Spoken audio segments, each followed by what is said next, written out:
please welcome our guest, Dr. Neil deGrasse Tyson.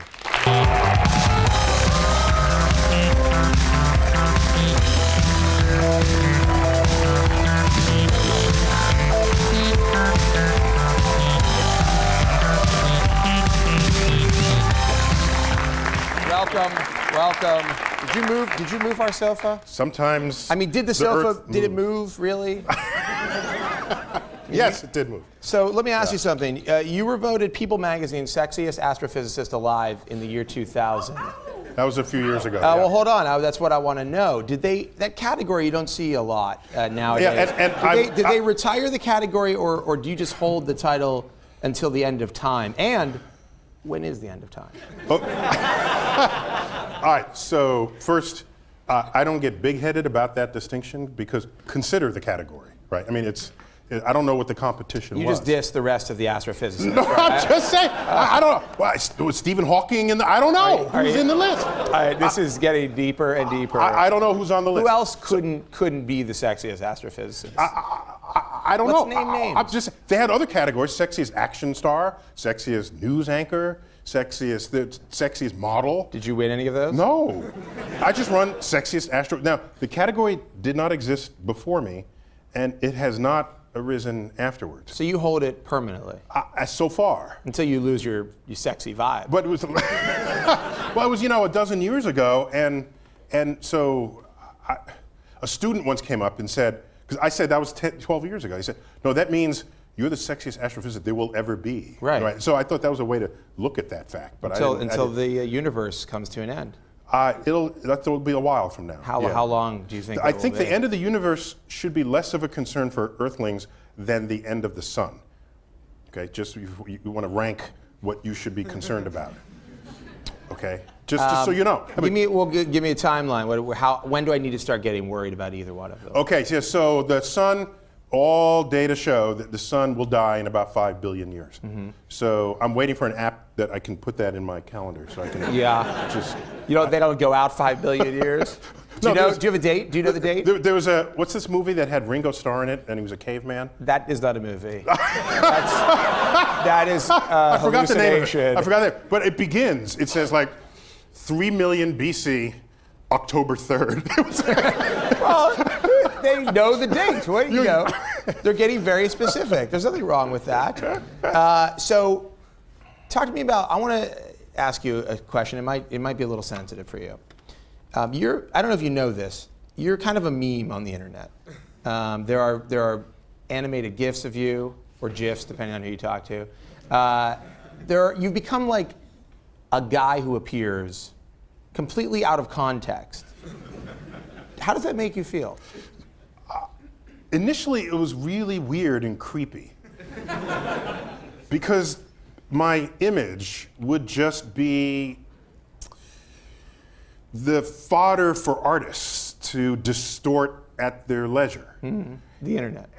Yes, and so initially I was creeped out by it, and then I said, well, this in total is a celebration, so I should not object. Celebration of the sexiest astrophysicist. No, that's not. I mean, they do that with other people's images, and so what it meant was that my image became more than just me. It became something to play with. It'll live on. It'll live on, and so I'm okay with that. That's a little weird and creepy, but I'm okay with it. It's very likely that even in the moments just before the sun burns out, someone will load up a page of comments on the internet, and there will be a guy there. They don't know who the guy is, probably, because you're out of context a lot. Completely. And you'll be reacting to something. There's one where excitedly. There's a cutout figure with me in underwear, and you put a different vest of mine on top of it. Yeah. My cosmic vest. So it's like, the paper dolls. So can you give me that URL? I'd like to. I need to go to that right now. I'm in boxer shorts, and you just put on the clothing. You dress me in paper doll style. I love the sounds of that. But you're cool with it now. You're no longer creeped out by being a meme. Well, what's weird is the one where I don't know if you know the one. There's one where I'm doing this, and the caption is. Great. Can you do that again? Can you do that? That was like the animated GIF coming to life. just one more time. I mean, please, yes.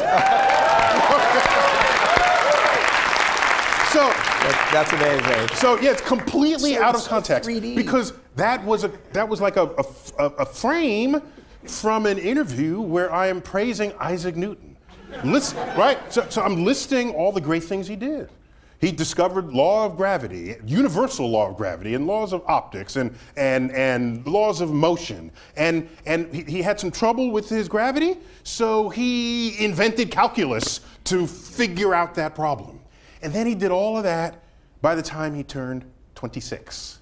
Wow. So I was saying, he's my man. He's my man. I think he's the smartest guy that ever lived. And so I said, so then I gestured and I said, the guy's good. You know, this, like, you can't argue with Isaac Newton. And that becomes, you got a badass over here. I don't know how you get that. I gotta say something. What you were just saying, fascinating, informative, gripping. But all I could think while you were saying it was, every frame of this is going to be turned into a new meme. This is just, do you feel like there's extra pressure? Because, you know, you're not just talking, you're creating new memes. Not knowingly, and so all I can do is just be myself. And if that is meme-worthy content, no, it's never the content, it's just what it looks like. If my gestures are meme-worthy, I can't know that in advance. They are. My body only moves as the moment requires of it. That's going to be a meme. That's going to, in fact, I'll be honest with you, if somebody in here doesn't create an animated GIF based on that by the end of this show, I'll be very upset. All right, so let's talk about, the meme stuff is great, but you're doing some other things that are also important. I mentioned in the intro. Oh, by the way, I know this is a real talk show because your seat is 1 foot taller than mine is. Just like all the other talk shows. But you're on a right. You know, we've had a lot of problems with the heights here. I'm just saying. I'm not trying to, but you know, I did feel like you can't be on the same level as me. I got nothing. if you're here and we're on the same level, I can't perform. Okay. You can just sit here. I'll just take a break and you talk. I don't even need to. I don't even need to be here. But I want to talk about Cosmos. Oh, yeah, You're rebooting Cosmos. Yes. All right, would you call it a reboot? Yeah, exactly. Carl Sagan did the original. Yes. The new one is a generation ago, 32 years ago. Yeah. And that also has been turned into a meme. Has it? Did you know that? No. Oh, you really need to do some Googling. I got to get out more. You need to do some Googling. But Seth MacFarlane is producing? He's an executive producer. His primary role was our intersection between what we're creating and where it will land. And this new Cosmos will land on the Fox network. It's going to be on Fox. Yes. 2013. Yes. Well, we had some delays, so maybe 2014. That far off? Yes. Do you think? Well, 13 episodes. Will the stuff still be relevant in 2014? Oh, it is. We are choosing content that is of high shelf life. But it's not like it's going to be, oh, you know what? Although you might knock off a planet or two before we get around to it. Well, we're going to get to that. We're going to get to that. So I want to ask you about... Earth is next. Oh,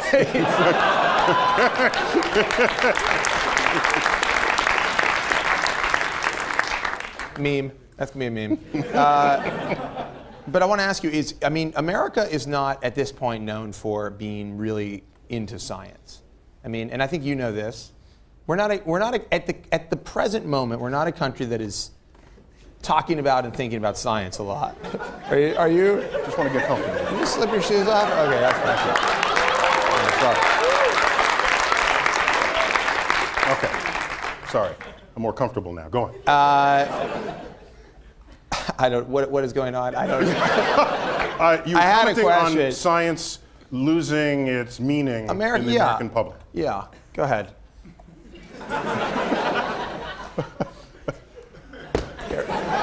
I just feel like I want to be as comfortable as you are right now. Okay. So tell me, are we a country that's going to get back into science? Oh, that's much better. Yeah, we have to. Otherwise, we recede, and we'll wake up one morning back in the cave whence we started. Well, there'll be some stages before that. No. It'll be like a kind of a crappy house, and then an apartment. We slide back, and one day we will wake up, we'll be in a cave, and everyone else will be in flying cars. And we'll wonder what happened. You mean people in other countries? Other countries, yeah.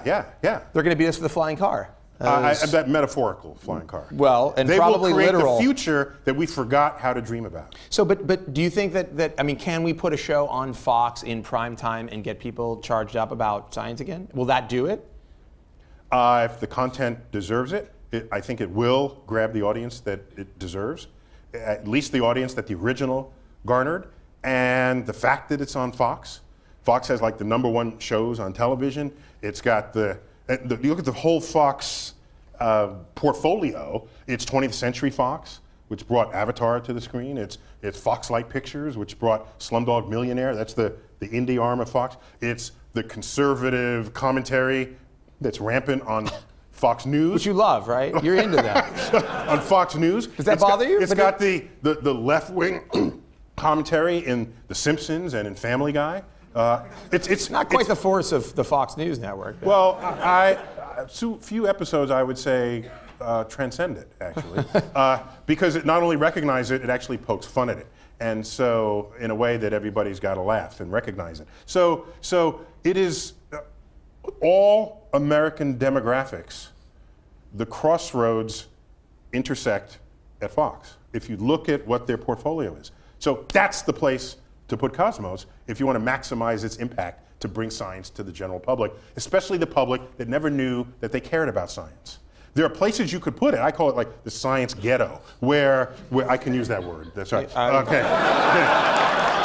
So can I not? That's a problem. Yeah, I've been using it a lot. Okay. So there are channels where the science geeks, it's on the speed button, right? You go right there. And for other folks, where their most important moment of the day is wondering what Snooki is doing, they don't go to the Science Channel. You don't feel there's a scientific element to what Snooki's up to? There is, but they don't know it. And so I'd be happy to talk about the melanin in her skin. There's a lot of science angles on that show. Or the hormonal forces that reveal themselves in their conduct and behavior. Sure.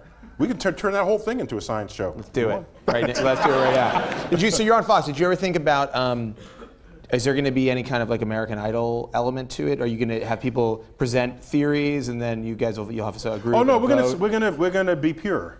Pure science. We will be, but the goal is not just to teach science, but to explore how science matters to you, a citizen of the nation and of the world and of the universe. That's a lot of citizenry.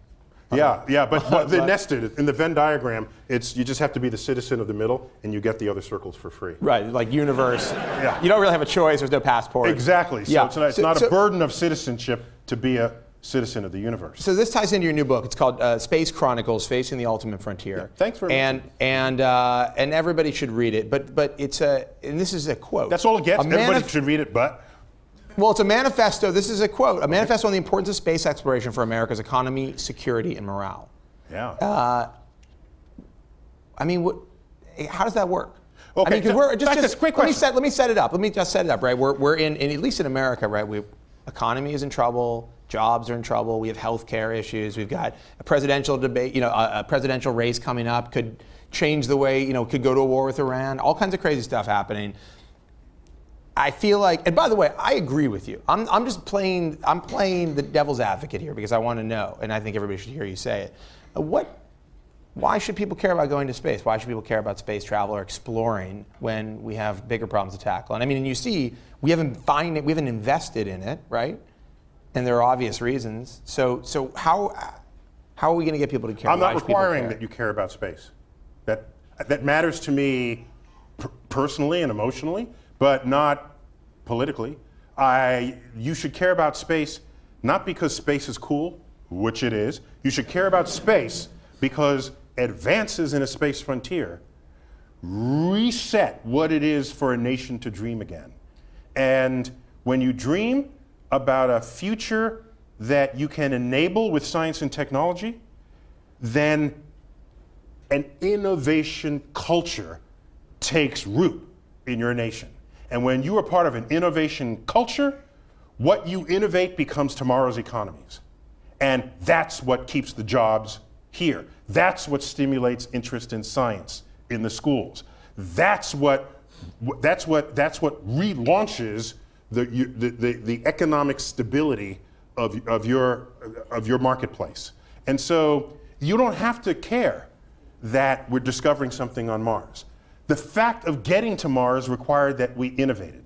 Because if you do something tomorrow that you've never done today, you got to invent something new to make that happen. You have to. And I'm talking about big innovations. The NASA portfolio today needs biologists because we're looking for life on Mars. Chemists, aerospace engineers, mechanical engineers, electrical engineers, astrophysicists, geologists. There'll be planetary geologists. All the frontier fields of the STEM fields, that science, technology, engineering, and math. All the subjects that feed these 4 topics are in the NASA portfolio.